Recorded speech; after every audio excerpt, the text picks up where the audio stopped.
ساری زندگی، اور با مقصد زندگی ہو جاتی ہے۔ جب زندگی با مقصد ہوتی ہے پھر بندہ بور بھی نہیں ہوتا، پریشان بھی نہیں ہوتا، تنگ بھی نہیں ہوتا کہ بے مقصد بے فائدہ کام۔ ایک ہے با مقصد۔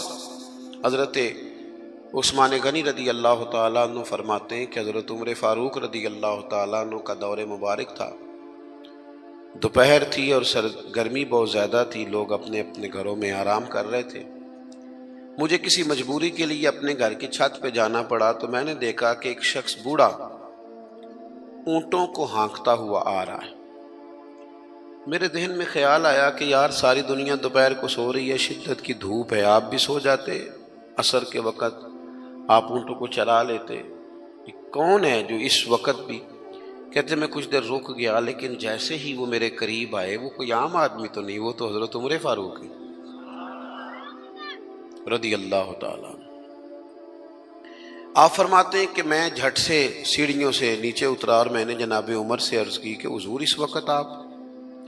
فرمانے لگے یہ مال غنیمت کے 2 اونٹ بھاگ گئے تھے، انہیں پکڑنے گیا تھا۔ میں نے عرض کی حضور کسی غلام سے کہہ دیتے۔ فرمانے لگے مسلمانوں کے مال کی حفاظت کی ذمہ داری میری ہے، غلام کی تو نہیں نا۔ اب ایک مقصد ہے نا کہ میں نے ایک ڈیوٹی کرنی ہے، میں نے ایک خدمت کرنی ہے۔ میں طالب علموں سے کہتا ہوں، علماء سے نہیں، طلباء سے میں کہتا ہوں آپ سارا دن کیوں شکوا کرتے ہیں؟ آپ کمیٹی کی مسجد سمجھ کے اس کی خدمت نہ کریں، اللہ کا گھر سمجھ کے کریں۔ مسجد کمیٹی کی نہیں ہوتی، مسجد اللہ تعالیٰ کا گھر ہوتی۔ اللہ کا گھر جان کر آپ اس کی خدمت کریں گے تو آسانی ملے گی۔ میری بات پر توجہ کریں جی، بیٹھ جاؤ بیٹا، اللہ آپ کو خوش رکھے۔ تو اپنی زندگی میں با مقصد کام جب ہم کرتے ہیں تو پھر تھوڑی سی سکون محسوس کرتے ہیں۔ اسی طرح سے نبی کریم علیہ السلام کا ایک تو یہ فرمان ہمیں مقصد بتاتا ہے۔ ایک دوسری بات سنیں، حضور علیہ السلام نے فرمایا، اچھا میں یہ سمجھتا ہوں کہ نبی پاک علیہ السلام کی اس ایک حدیث پر عمل کر لیا نہ جائے نا، جو ہم سب کو آتی بھی ہے، تو سارے ملک میں سکون ہو جائے، سارے گھروں میں قرار آ جائے، سارے خاندانوں میں خوبصورتی آ جائے۔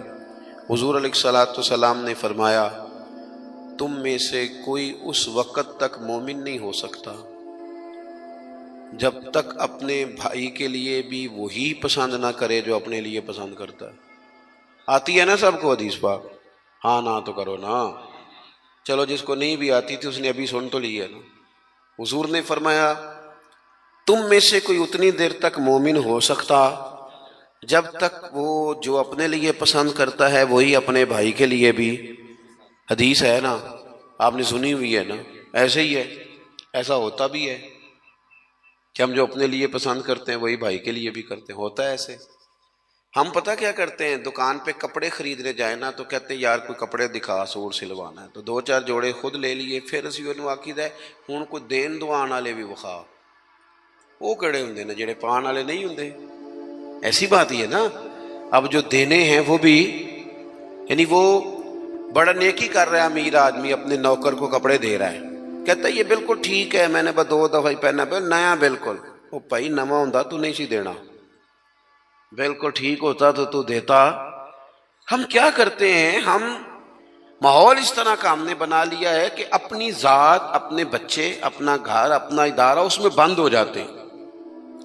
ایک سوچ جو امت کی سوچ ہے، جو قومی اور عالمی سوچ ہے، اس سوچ کے مطابق ہم کوئی کام نہیں کرتے جب تک کہ ہم حضور کے اس مقدس فرمان پر نہیں غور کرتے کہ جو میں نے اپنے لیے پسند کرنا ہے وہی اپنے۔ تو مجھے بتائیے جب یہ سوچ ہوگی تو کوئی بندہ ملاوٹ والی چیز بیچے گا، غلط چیز سیل کرے گا، دنیا کو دھوکہ دے گا؟ لیکن ہم تو غور ہی نہیں کرتے، بس حدیث سن لی معاملہ ختم ہو گیا۔ آپ دیکھیں امام غزالی فرماتے ہیں نبی پاک علیہ السلام کے ساتھ حضور کے غلام تھے، ایک درخت پر محبوب نے اشارہ کیا کہ یہاں سے 2 مسواکیں اتاریے۔ سادی سی بات ہے نا، مسواکیں اتار لی گئیں، خادم اتار لایا، اس نے لا کے حضور کی بارگاہ میں پیش کی۔ ایک مسواک بالکل سیدھی تھی، ایک تھوڑی ٹیڑھی تھی۔ اب مسواک تھوڑی ٹیڑھی بھی ہو تو دانتوں پر چلنے سے انکار تو نہیں نہ کرتی، نہ کوئی دانت صاف کرنے میں کوئی حرج ہوتا ہے۔ تھوڑی سی ٹیڑھی تھی، ایک ذرا سیدھی تھی۔ تو نبی کریم علیہ السلام کی خدمت میں غلام نے دونوں پیش کر دی تو محبوب نے ٹیڑھی مسواک رکھ لی اور سیدھی حضور نے غلام سے فرمایا کہ یہ آپ، آج کل تو یہ کام الا ماشاءاللہ مذہبی لوگ بھی نہیں کرتے. میں ایک جگہ دینی مدرسوں کے اہتمام کرنے والے جو لوگ تھے ان کی میٹنگ تھی، تو وہاں ایک صاحب نے بڑا تقویٰ بیان کیا، کہنے لگا میں نے کبھی مدرسے کی روٹی نہیں کھائی، حالانکہ مدرسے کا محتمم ہوں، میں نے نہیں کبھی چکھی، اتنا پرہیزگار ہوں. بعد میں میری باری آئی تو میں نے کہا جی میرا خیال ہے کہ آپ وہی روٹی کھایا کریں جو مدرسے میں پکتی ہے، آپ تقویٰ بدل دیں. آپ کو پتا تو وہ بیچارے بچے کھاتے کیا ہیں.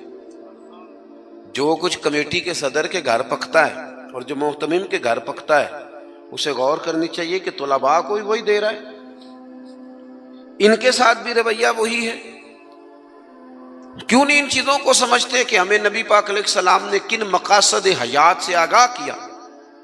اللہ کے حبیب علیہ السلام نے فرمایا ٹیڑھی مسواک مجھے دے دو، اور اس کی حضور میرے ماں باپ قربان ہو، میری روح میری جان قربان ہو، آپ سیدھی رکھیں.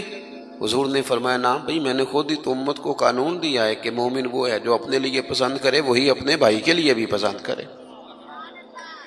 اخلاقاً ایک بات اپنے دل سے پوچھیں، میں اپنے آپ سے پوچھوں، کیا ہمارا بہو کے بارے میں بھی وہی ذہن ہے جو بیٹی کے بارے میں؟ وہ ساری گنجائشیں، وہ ساری معافیاں جو بیٹی کو ملتی ہیں، اور نہیں ابھی بچی ہے تو نہیں ابھی چھوٹی ہے تو نہیں ہم نے ابھی کام کرائے نہیں تو نہیں ابھی مطلب اس پر کوئی بوجھ ڈالا نہیں تھا تو نہیں ذرا یہاں ماحول اور تھا، یہ جتنی کہانیاں بیٹی کے حق میں یاد ہوتی ہیں. مومن تو وہ ہے نا جو اپنے لیے پسند کرے وہی اپنے، تو یہ ساری کہانیاں بہو کے حق میں کیوں نہیں یاد آتی؟ یہ کیوں نہیں یاد آتی؟ یہ جو ہم اپنے داماد کو مشورہ دے رہے ہوتے ہیں کہ چل پتر غصہ نہ کر، آہستہ آہستہ ٹھیک ہو جائے گی، تو یہ والا مشورہ اپنے بیٹے کو کیوں نہیں دیتے بہو کے حق میں؟ خدا کے بندو، مومن کے اعلیٰ اخلاق ہوتے ہیں، اس کے مقاصد حیات بڑے ہوتے ہیں. وہ چھوٹی چھوٹی کچی کچی کمزور باتیں نہیں کرتا، خود غرض زندگی نہیں گزارتا. اس کا یہ سٹیٹس ہی نہیں ہوتا کہ بس اپنی ذات سے شروع ہو اور اپنی ذات پر وہ ختم ہو جائے. وہ بڑی باتیں کرتا ہے، بڑے خیالات کا مالک ہوتا ہے، بڑے حوصلے ہوتے ہیں اس کا ظرف بڑا ہوتا ہے، اس کی سوچ بڑی ہوتی ہے، اس کا مزاج بڑا ہوتا ہے. تو اپنی زندگی کے اندر حضرت بایزید بستامی رحمۃ اللہ علیہ کا ایک یہودی پڑوسی تھا اور مخالف بھی بڑا تھا. ساری زندگی اس نے حضرت بایزید کی مخالفت کی.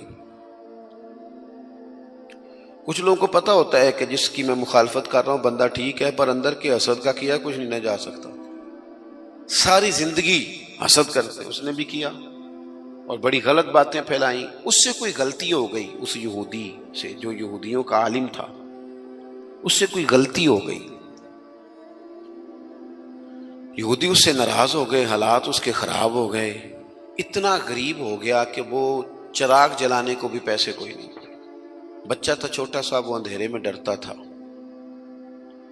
روتا تھا. حضرت بایزید بستامی گھر آئے تو اپنی گھر والی سے پوچھنے لگے، کل بھی میں نے نوٹ کیا یہ بچہ روتا ہے، آج بھی نوٹ کیا. تو کہنے لگی، وہ جو گھر والوں سے پوچھا جو بھی گھر میں موجود تھا، انہوں نے کہا جناب وہ غربت ہے، آپ کو پتہ ہے اس کے حالات بڑے کمزور ہو گئے ہیں، تو بچہ اندھیرے سے ڈرتا ہے، چراغ جلانے کو تیل کوئی نہیں، پیسے کوئی نہیں، دشمن ہے، ساری زندگی مخالفت کی. حضرت بایزید نے چراغ میں بتی بھی ڈالی، تیل بھی ڈالا، اس کے دروازے پہ دستک دی. وہ یہودی باہر آیا، آ کر کے آپ کی طرف دیکھا تو آپ نے نا اس کے بولنے سے پہلے فرمایا کہ پوری گلی اور چوک دیکھ لے، بندہ کوئی دیکھ نہیں رہا، اور تو مجھے جانتا ہے میں جھوٹ نہیں بولتا، میں بتاؤں گا بھی کسی کو نہیں. یہ تو چراغ رکھ لے تاکہ تیرا بچہ سو جائے، آرام سے وہ لیٹ جائے، میں کسی سے ذکر نہیں کروں گا، تیرا میرا راز رہے گا. اور میں نے رات کو میں آیا ہوں، دیکھ بھی کوئی نہیں رہا. وہ یہودی کہتا ہے بولنے کی طاقت ہی کوئی نہ رہی. ہم تو دشمن کو بھی پاکیزہ سزا دیتے ہیں، ہم تو دشمن کو بھی پاکیزہ سزا دیتے ہیں. وہ اندر چلا گیا چراغ لے کے، رات بھر بچہ سویا رہا. دوسرا دن پھر ہوا، شام تھوڑی سی گہری ہوئی، لوگ اپنے اپنے گھروں میں سوئے، بچہ ڈرتا تھا اندھیرے سے۔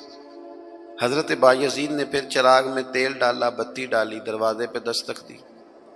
جب وہ باہر آیا تو فرمانے لگے تو دیکھ رہا ہے کہ کوئی بندہ موجود نہیں، اور تجھے پتہ ہے میں جھوٹ بھی نہیں بولتا، کسی کو بتاؤں گا نہیں، یا یہ لے جا تیرا بچہ سو جائے۔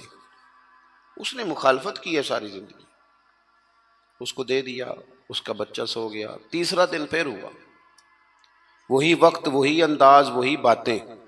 دستک دے کے کہا کوئی شخص نہیں دیکھ رہا، چراغ لے لے، بتاؤں گا بھی کسی کو نہیں، اور تجھے پتہ ہے میں جھوٹ نہیں بولتا۔ وہ چراغ آپ بڑھا کے دروازہ بند کرنے لگے تھے کہ وہ یہودی زور زور سے چلایا، کہنے لگا باہر آؤ بھی سارے مسلمانوں، نکلو بھی یہودیوں سارے باہر۔ لوگ سارے باہر گلیوں میں آ گئے، کہنے لگے یہ بایزید بسطامی ہے، میں نے ساری زندگی جھوٹے الزامات لگائے، آج جب میری حالت یہ ہے کہ میرے اپنوں سے مجھے کوئی پوچھنے نہیں آتا، اس شخص سے میرے بچے کا رونا نہیں دیکھا گیا، یہ تڑپ گیا ہے کہ کسی کا بچہ کیوں روئے، یہ روز مجھے چراغ جلا کے دے جاتا ہے، گھر میں میرے روشنی ہو جاتی ہے، بچہ میرا سو جاتا ہے، پر میں ساری رات نہیں سوتا۔ میں آج تم سب کو گواہ بنا کے کہتا ہوں، جو جو میں نے ان کے بارے میں زندگی بھر کہا وہ سارا غلط تھا، اور یہ بھی تمہیں بتاتا ہوں کہ پہلے میں نے دین اسلام سنا تھا، 3 دن ہو گئے میں دین کو دیکھ رہا ہوں، پہلے سنا تھا میں دیکھ رہا ہوں۔ کہنے لگا میں تم سب کو گواہ بنا کے کہتا ہوں کہ بایزید بھی سچے ہیں، بایزید کا دین بھی سچا ہے، اور جس رسول کا یہ کلمہ پڑھتے ہیں وہ رسول بھی سچے ہیں۔ اس نے کلمہ پڑھا اور مسلمان ہو گیا۔ ہمارا یہ حال ہے کہ سگا بھائی کہتا ہے کہ مجھے کارنر والا پلاٹ چاہیے، وہ پھر ساری باتیں یاد آ جاتی ہیں اس کو، کہتا ہے کارنر والا چاہیے چونکہ کام تو پہلا میں لگا سا، کمائی تو پہلے میں نے کی تھی، لہذا چھوٹا بھائی جو ہے وہ تو دیر سے آیا تھا تو اس کا تو حق ہی نہیں بنتا، وہ پیچھے جائے، اور کارنر والا پلاٹ یہ زیادہ دیر نہیں لگے گی، 20-25 سال گزریں گے۔ اس طرح آپ والد کو پریشان کر رہے ہیں، اس طرح آپ کے بچے آپ کو کریں گے۔ خدا